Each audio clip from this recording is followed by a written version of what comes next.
Many a superhero have been victimized by some sort of tragedy in their lives. When you put your life on the line for the greater good, there's bound to be some sacrifices. But often, many of the characters that we adore have endured terrible circumstances, all of which have further informed them as the person that we're familiar with in the panels nowadays.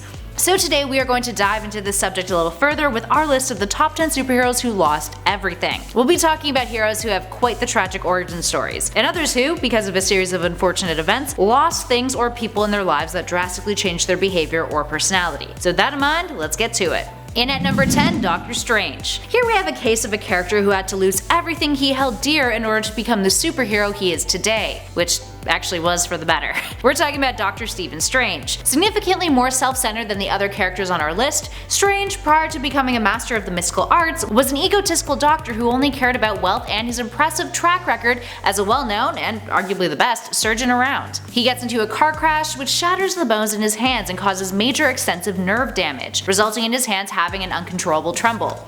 As a depressed drifter, he spends all of his wealth looking for a way to heal himself, and then he gets wind of the Ancient One. In the comics, he hears about the Ancient One when overhearing two sailors discussing them. And you guys know the rest of the story, or at least I hope. You should. If you don't, read some more Doctor Strange. In at number 9, Superman.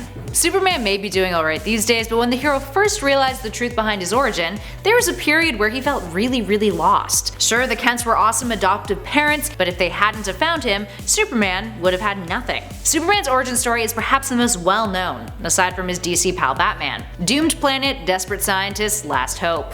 That's the gist of it. That's also the succinct description taken exactly from this panel. When Krypton was about to implode, Superman aka Kal-El was sent off the planet in a last-bit attempt by his parents to save their baby boy from this cruel demise. His space shuttle pod would crash land on the planet Earth, where his Kryptonian physiology proved to be much more superior compared to the planet's native inhabitants, us humans. In at number 8, Martian Manhunter. Martian Manhunter is yet another character who calls Earth his adoptive home. First appearing in Detective Comics issue 225 in 1955, J'onn J'onzz is one of the most powerful beings in the DC universe, and he was one of the founding members of the Justice League. His debut story was The Strange Experiment of Dr. Ertl, which depicted him as a green-skinned alien who came from Mars, pulled to Earth by an experimental teleportation beam constructed by the scientist Dr. Ertl. Ertl is unable to send him back, and the shock of the encounter causes his death. J'onn then has no way of returning home, so he works with what he's got, and he uses the shapeshifting ability to come up with a human identity as a detective from Middletown, USA. Now, in his initial Silver Age version, the character is not said to be the last remaining Martian, nor is Mars a dead planet. Those were developments made later on,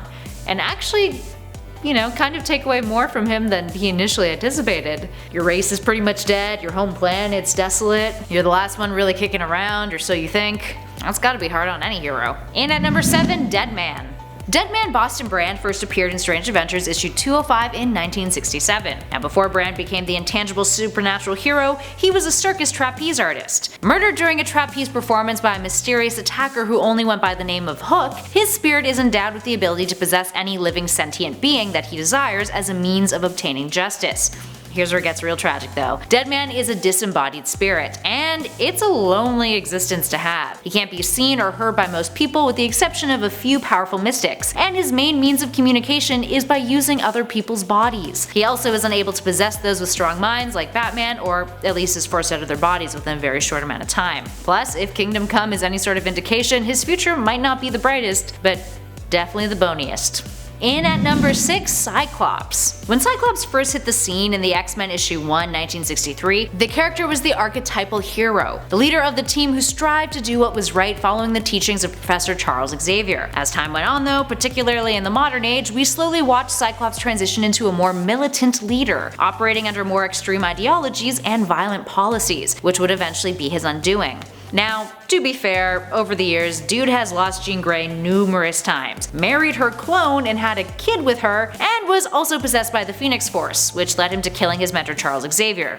with those latter two events really not helping him much in the eyes of his peers. Towards the end of Avengers vs. X-Men, Hope Summers has to alter reality to undo all of the terrible things Cyclops and the Phoenix Five had done, and Scott is placed in a ruby quartz prison cell where he proceeds to admit that yes, he feels horrible for killing Xavier, but he is happy happy with how the mutant race has restarted, and that he would do it all over again if he had the choice. Yeah, that didn't bode well with a lot of heroes. He even tries to coax Wolverine into killing him in order to become a martyr. While he has redeemed himself in the more recent House of X, there was a period of time where things definitely weren't coming up Milhouse for the character.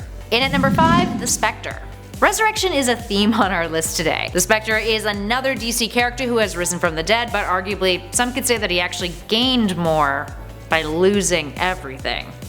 Sort of. First appearing in Morph on Comics issue 52 from 1940, he used to be a man named Jim Corrigan, a hard-boiled cop who was knocked off by thugs while he was on his way to his engagement party. He was stuffed in a barrel, the barrel filled with cement, and then dumped into some water. He's brought back to Earth when his spirit is refused entry to the afterlife, with an entity called the Voice returning him to the world of the living in order to seek out revenge. He then kills the thugs who murdered him and breaks up with his fiancée. He was later revived in the Silver Age by Julius Schwartz, leaning into that undead spirit vibe some more, with his powers vastly increasing, making him nigh omnipotent.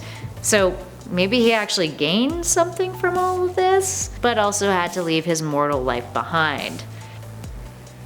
Moving on to number 4, Jessica Jones. Jessica Jones is yet another character on our list who has a tragic origin story. Debuting in Alias issue 1 in 2001, Jessica Campbell was a student who went to the same high school as Peter Parker did, Midtown High. Her father had scored free tickets to Disney World, and on their way back from that family vacation there, Jessica and her family get into a car crash. But not just a regular old car crash. They collide with a military convoy carrying radioactive chemicals. Jessica's whole family is killed off, she ends up in a coma for several months, and then wakes up to the horrific news that all of her loved ones are pretty much deceased. She ends up in an orphanage and is adopted by the Jones family, who then re-enroll her at Midtown High. Peter, who sees her as a kindred spirit, tries to reach out to her, but she lashes out at him, confusing his kindness for pity.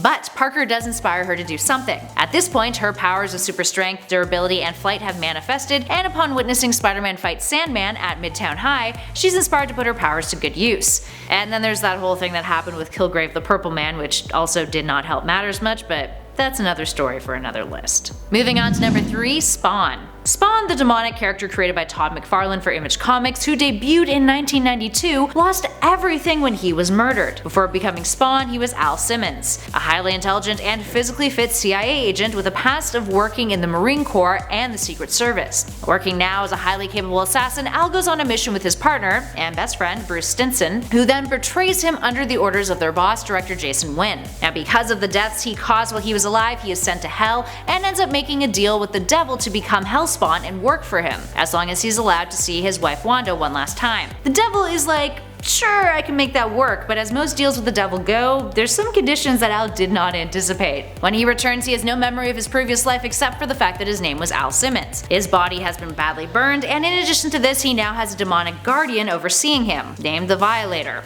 whose job it is to cultivate evil souls on Earth for Satan. The two don't get along very well. They're like arch enemies. Anywho, the whole lack of memory thing means Spawn doesn't even remember his wife's name. So he has literally lost everything because he can't remember at first. Of course, it doesn't stay that way, but it is still a big loss regardless. In at number 2, Eric Draven. Eric Draven, aka The Crow, has one of the most tragic origin stories in comics. It is dark as my friends. Eric, the protagonist from the initial Crow comic, was on his way back from a romantic getaway with his fiancée Shelley when their car breaks down on a deserted road. Another car stops by, but not to help them. It is full of rowdy men who are part of a gang. They shoot Eric in the head, which paralyzes him, and then force him to watch as they rape Shelley and eventually murder her. Eric then dies in the hospital a few hours later. Flash forward to a year later, Eric is resurrected by the Crow and seeks out vengeance on the gang members. His story has been reimagined as well in an additional 10-issue series published by Image Comics, and it isn't any better. This time, the thugs mistakenly murder them days before their wedding. And finally, in at number 1, Wally West. Let's look at a character who, more recently, in the New 52, had so much of his life stripped away. In 2011, when DC rebooted their universe with the New 52, many were shocked to see that the Flash, Wally West, had been written out entirely, as if he never existed. He would then return in DC Rebirth in a story that explained his absence by revealing that Wally had been lost in the Speed Force for 10 years, following the events of Flashpoint, with Barry Allen eventually dragging him out of the Speed Force, which is why he returned. Wally's family remained wiped from existence with no one who could remember them aside from himself, which caused his mental health to seriously deteriorate. Because of this, he sought out help for his trauma that he was enduring, ended up at the superhero rehabilitation sanctuary. But his feelings of isolation became too much, something in him snapped, and he ended up massacring several heroes who were also at sanctuary. And hey, if you were trapped in the Speed Force for 10 years, you probably wouldn't be the sanest either. But he did try to cover it up by running into the future, killing his future self, and then bringing back his corpse in order to make it look like he was one of the victims too. That didn't work, and eventually it was revealed that he was responsible. Then he willingly went with the Justice League to a prison of theirs. Yeah, tough time for Wally. But apparently he's getting godlike powers now, so I guess good for him? There we have it, friends. What other superheroes can you think of who have lost everything? Give us a shout in those comments below and let us know. If you guys dug this video, you know what to do. Spread that love, hit that like button, and be sure to share it with a friend if you can. And also, if you haven't already, subscribe to Top 10 Nerd. We'd love it if you stick around with us some more. In the meantime though, thanks for watching, friends. I'll catch you all in the next video.